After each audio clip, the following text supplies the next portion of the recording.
जे कुटुंबीय आहेत, त्यांना मी असेल, काका असतील, स्वातीताई असतील, आम्ही सर्वजण भेटलो, त्यांच्याशी चर्चा केली. त्यांचं काय मत आहे हे तिथं आम्ही जाणून घेतलं. या सर्वांचं एकच मत आहे, हा जो विक्षिप्त आणि जो क्रिमिनल माइंडेड व्यक्ती आहे, ज्याने हे कृत्य केलं, त्या व्यक्तीला फक्त एकच सजा मिळाली पाहिजे, ते म्हणजे फाशी, आणि ते सुद्धा लवकरात लवकर. बाकी या परिवाराची काही आर्थिक कुठेही काही मागणी नाही, काय नाही, फक्त त्या मुलीला न्याय मिळाला पाहिजे अशी या सगळ्यांची मागणी आहे. फाशी ही लवकरात लवकर तिथं झाली पाहिजे.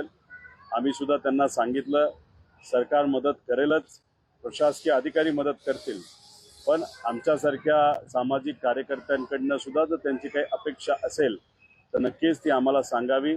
चांगले वकील, त्यांच्याकडनं काही सल्ला, या सगळ्या मदत करण्यासाठी आम्ही सर्वजण त्या ठिकाणी तयार आहोत, अशी भूमिका त्यांच्यासमोर तिथं मांडली.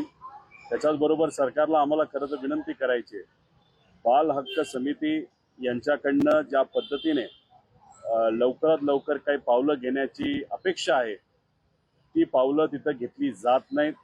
महिला आयोग महाराष्ट्राकडनं अजूनपर्यंत कुठलीही ॲक्शन तिथं घेतली गेली नाही, त्यांच्याकडनं पाठपुरावा झाला नाही. अध्यक्ष नसले तरी अधिकारी त्या ठिकाणी आहेत, त्यामुळे त्यांच्याकडनं अपेक्षा आहे की लवकरात लवकर तिची ॲक्शन तिथं घेण्यात यावी व एक योग्य असा पारदर्शक पद्धतीने काम करणारा चांगला वकील हा या पीपी म्हणून या प्रकरणासाठी त्या ठिकाणी देण्यात यावा.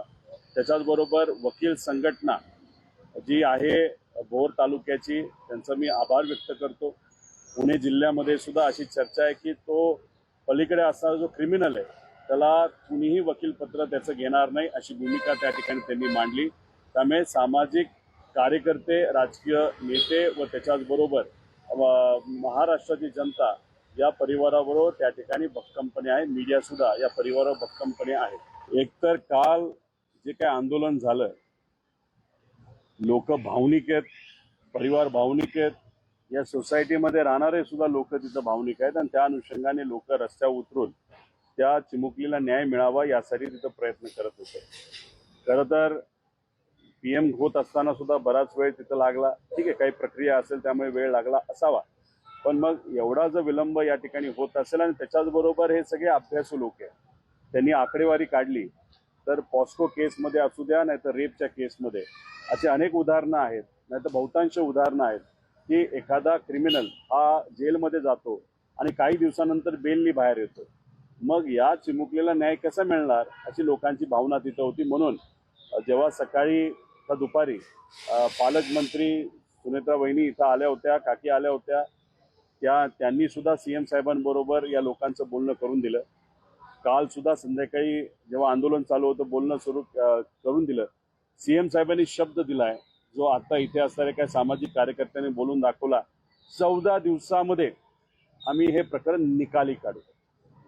तसं 14 दिवस आणि आजची सगळी व्यवस्था बघितली तर हा आकडा फक्त शब्दाचा नसावा अशी आमची अपेक्षा आहे, कारण का चार्जशीट करण्यासाठीच 15 दिवस तिथं लागणार आहे.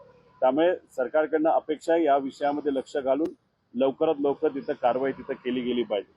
माझं एवढंच मत आहे की ही दुर्घटना जी घडली, हे जे काही कृत्य त्या ठिकाणी घडलं, याचा निषेध आम्ही सर्वजण करतोच, पण मग आता महिला आयोग त्याचं अध्यक्षपद हे जे मोकळं आहे, त्या पदावर निवृत्त IPS अधिकारी मीरा बोरवणकर मॅडम यांची नियुक्ती तरी करण्यात यावी, नाहीतर निवृत्त IAS मध्ये मेधा गाडगीळ यांची नियुक्ती तिथं करण्यात यावी. सामाजिक कार्यकर्त्या वर्षा देशपांडे जे स्त्री भ्रूण हत्यावर त्या ठिकाणी काम करतात त्यांचं करण्यात यावं. मनीषा गुप्ते यांची तरी करण्यात यावी.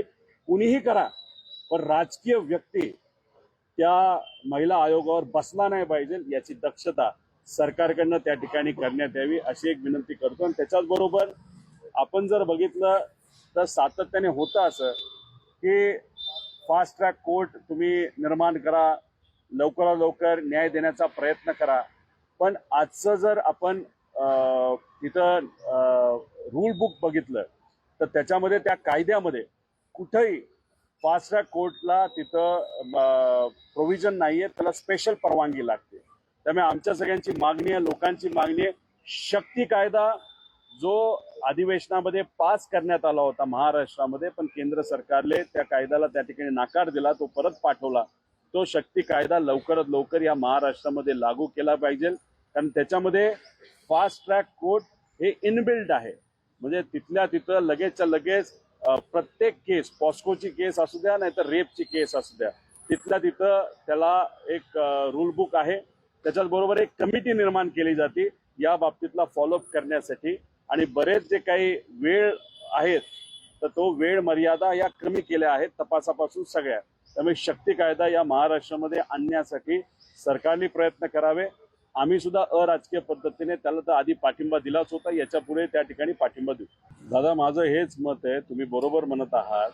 त्यामुळे मी परिवाराशी बोलत असताना आणि काल सुद्धा मी जेव्हा नसरापूरला गेलो होतो, तिथं सामाजिक कार्यकर्ते आणि काही वकील संघटनेतील लोक तिथं आले होते. याच्यामध्ये मी त्यांना स्पेसिफिकली सांगितलं, सुप्रीम कोर्टची एक बच्चन सिंग विरुद्ध स्टेट ऑफ पंजाबची एक केस आहे सुप्रीम कोर्टाची 1980ची. त्याच्यामध्ये मागणी राज्य सरकारकडनं जेव्हा केली जाते तेव्हा कॅपिटल पनिशमेंटची मागणी केली पाहिजे, आणि ती जर केली तर निकाल हा 100% तिथं लागू शकतो. पण कायदा जो आपला आहे, कायदा आजचा, तोच काही प्रमाणात चुकीचा आहे, त्याच्यामध्ये पळवाटा आहेत. म्हणून कायदा, जी तुमची आणि सगळ्यांची मागणी, कायदाच हा बदलला गेला पाहिजे. आणि त्यालाच मी म्हणतोय शक्ती कायदा हा तो कायदा आहे. त्याच्यामध्ये जे बदल केले आहेत त्यातून हे असे चुकीच्या प्रवृत्तीचे चिरकुट माणसं जे असे कृत्य करतात ते त्यातून सुटू शकत नाही.